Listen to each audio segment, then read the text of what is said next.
What is fiscal conservatism? Fiscal conservatism or economic conservatism is a political and economic philosophy regarding fiscal policy and fiscal responsibility with an ideological basis in capitalism, individualism, limited government, and laissez-faire economics. Fiscal conservatives advocate tax cuts, reduced government spending, free markets, deregulation, privatization, free trade, and minimal government debt. Fiscal conservatism follows the same philosophical outlook as classical liberalism. This concept is derived from economic liberalism. The term has its origins in the era of the American New Deal during the 1930s as a result of the policies initiated by modern liberals, when many classical liberals started calling themselves conservatives as they did not wish to be identified with what was passing for liberalism in the United States. In the United States, the term liberalism has become associated with the welfare state and expanded regulatory policies created as a result of the New Deal and its offshoots from the 1930s onwards. Fiscal conservatives formed one of the three legs of the traditional American conservative movement that emerged during the 1950s together with social conservatism and national defense conservatism. As of 2020, 39% of Americans polled considered themselves economically conservative. Fiscal conservatism is the economic philosophy of prudence in government spending and debt. The principles of capitalism, limited government, and laissez-faire economics form its ideological foundation. Fiscal conservatives advocate the avoidance of deficit spending, the lowering of taxes, and the reduction of overall government spending and national debt whilst ensuring balanced budgets. In other words, fiscal conservatives are against the government expanding beyond its means through debt, but they will usually choose debt over tax increases.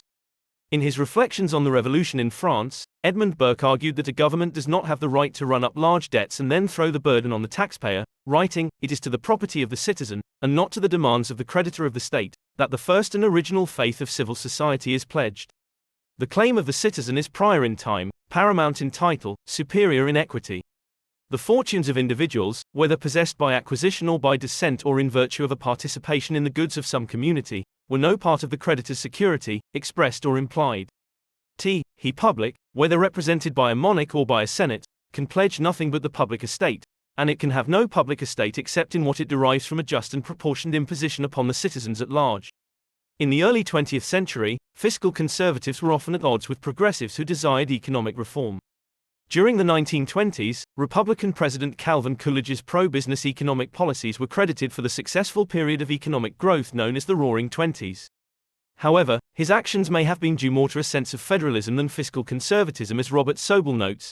As governor of Massachusetts, Coolidge supported wages and hours legislation, opposed child labor, imposed economic controls during World War I, favored safety measures in factories, and even worker representation on corporate boards. Contrary to popular belief, Republican President Herbert Hoover was not a fiscal conservative, as he promoted government intervention during the early Great Depression. This approach was continued and expanded by his successor, Democratic President Franklin D. Roosevelt, despite his campaign promises. Republican opposition to Roosevelt's spending policies remained strong through the presidencies of Truman and Eisenhower, with Barry Goldwater emerging as a key advocate of fiscal conservatism. Modern fiscal conservatism focuses on balancing budgets and reducing deficits.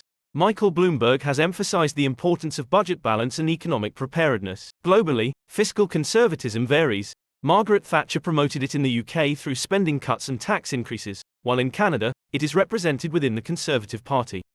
In South Korea, fiscal conservatism is associated with the People Power Party and President Yoon Suk-yeol.